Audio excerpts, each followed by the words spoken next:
Bienvenue dans un nouvel épisode de podcast. Aujourd'hui, on va détruire un mythe que j'en ai marre de revoir sortir comme un marronnier tous les mois.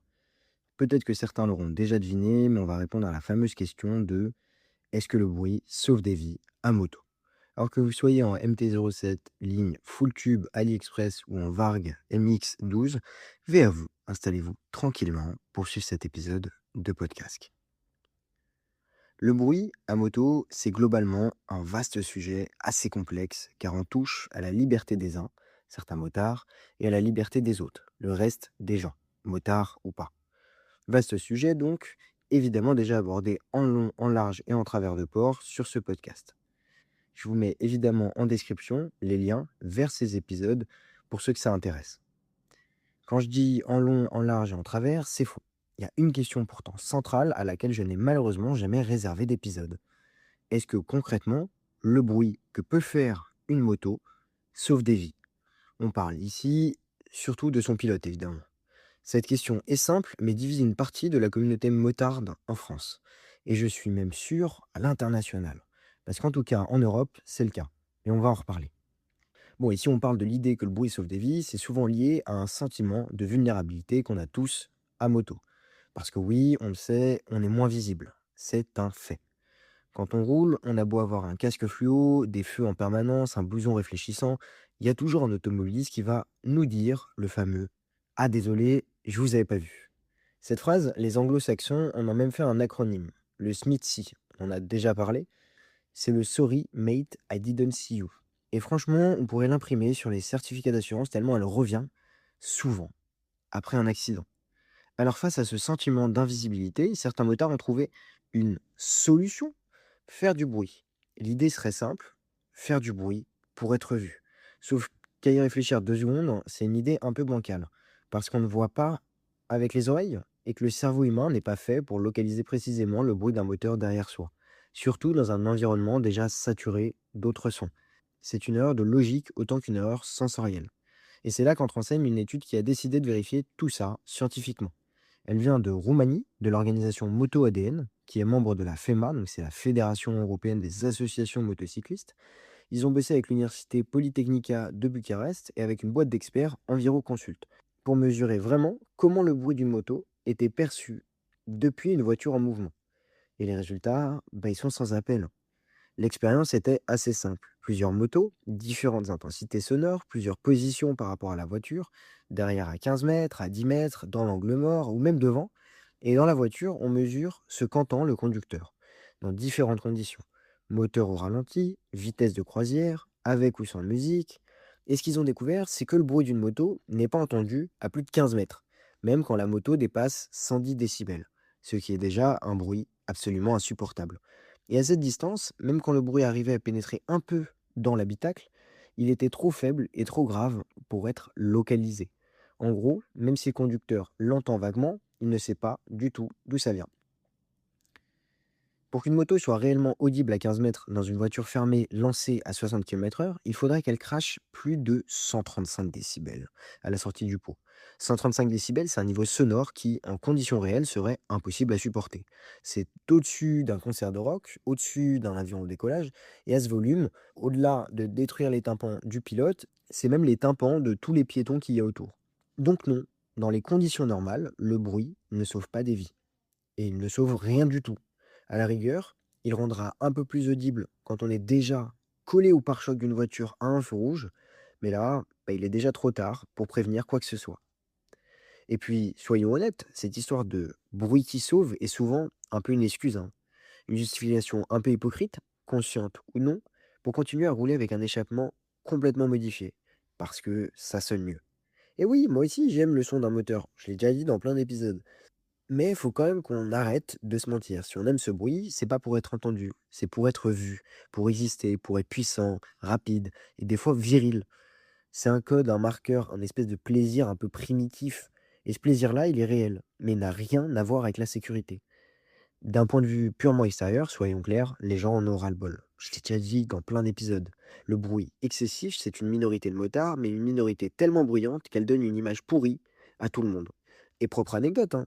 Vraiment, il y a quelques semaines, je me baladais dans la rue, j'étais avec ma copine, on marchait dans une rue commerciale avec plein de gens. Il y a un mec qui est passé en Harley, mais full barouf. Vraiment, j'ai rarement entendu une moto aussi bruyante, mais tout le monde s'est bouché les oreilles.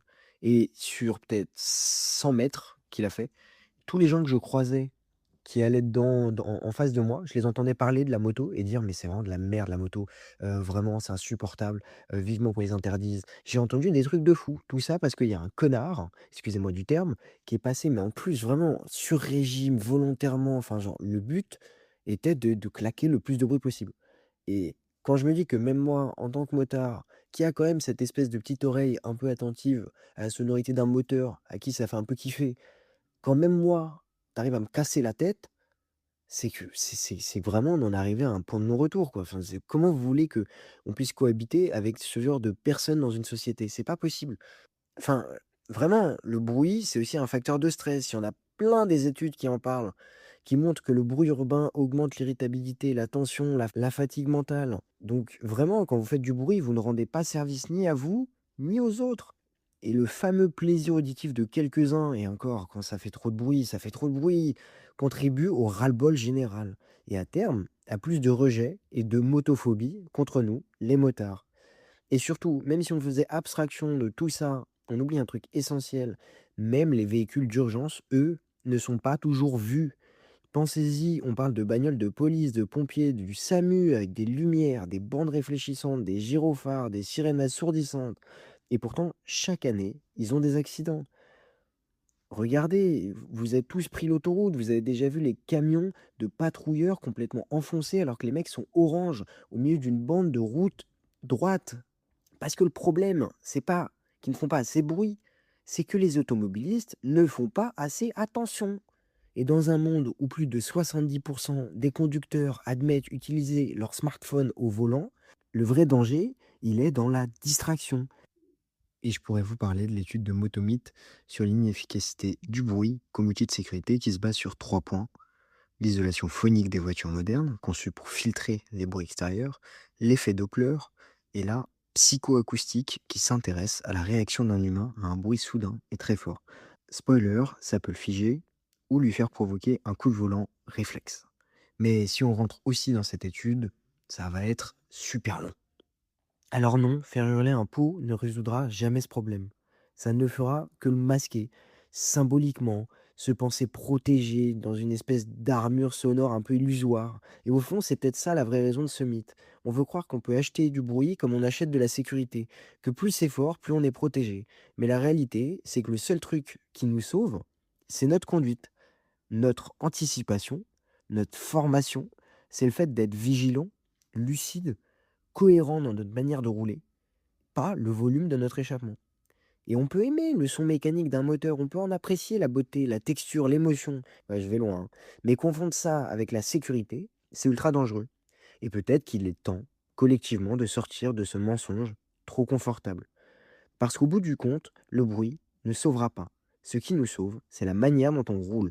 Et ça, aucun pot d'échappement ne pourra jamais le remplacer. Bon, vous avez compris ma position sur le bruit à moto. Je commence à devenir de plus en plus intolérant à ces gens-là qui se croient tout seuls et qui font un baroud d'enfer. Ça m'arrive de pas dire bonjour à des motards parce que bah juste mec non, enfin là non, vraiment c'est trop. Enfin c'est j'ai l'impression qu'on est à une escalade de qui fera le plus de bruit possible. Sauf que le problème, et j'en ai déjà parlé dans plein d'épisodes, mais c'est que en faisant ça, vraiment vous collez une image de merde à toute la communauté et ça à la rigueur, bon bah, OK si on veut être des rebelles et que voilà.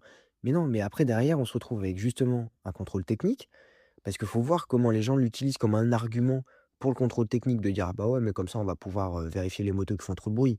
Bon déjà on sait que c'est pas vrai, hein, que ça va rien changer puisque quelqu'un qui fait du bruit, il va juste retirer son pot, il va mettre le pot d'origine, il va aller au contrôle technique, il va remettre le pot, modifié, enfin genre, c'est complètement con mais bref, c'est que des arguments, on donne que des billes à des gens pour nous taper dessus, pour détruire, cette passion et moi c'est ça qui m'hallucine, c'est que vraiment ça m'est déjà arrivé au feu d'essayer de discuter avec un bouc où on n'arrivait même pas à se parler parce que sa moto elle faisait trop de bruit, où j'essayais de lui dire: «Mais mec, comment tu fais déjà toi, en tant que personne pour être dessus?»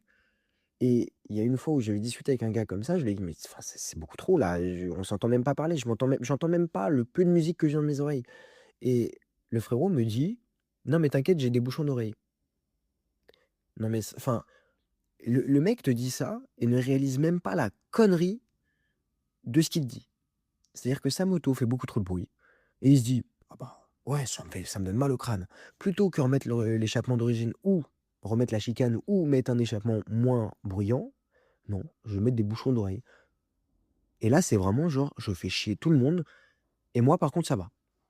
Et je comprends pas. Vraiment, pour moi, c'est l'exact opposé du concept de modo où on pense aux autres, où on s'intéresse à son «prochain» entre guillemets, où on est vraiment dans cette espèce de vie sociale, tous ensemble, quoi. Je trouve ça fou. Vraiment, je prends le deck, je trouve ça fou et j'ai l'impression qu'on est à une escalade complète du bruit et c'est insupportable. Pour quelqu'un qui vit en ville, c'est insupportable, vraiment, je vous le dis, hein. Bref. Et désolé, dimanche dernier, il n'y a pas eu d'épisode pour la simple et bonne raison que j'étais en Allemagne, plus précisément à Berlin. Ville incroyable d'ailleurs, où il y a vraiment une vraie culture, une vraie passion de l'auto, de la moto, des sports mécaniques. C'est vraiment hyper intéressant. Et au-delà de ça, c'est une ville chargée d'histoire, évidemment. Et j'avoue ne pas avoir pris le temps. Et j'ai galéré avec Audition et j'ai abandonné pour faire un épisode ce dimanche. Donc, il a une semaine de retard. Ouais, je suis désolé. Merci beaucoup d'avoir suivi cet épisode de podcast. J'espère profondément qu'il vous aura plu.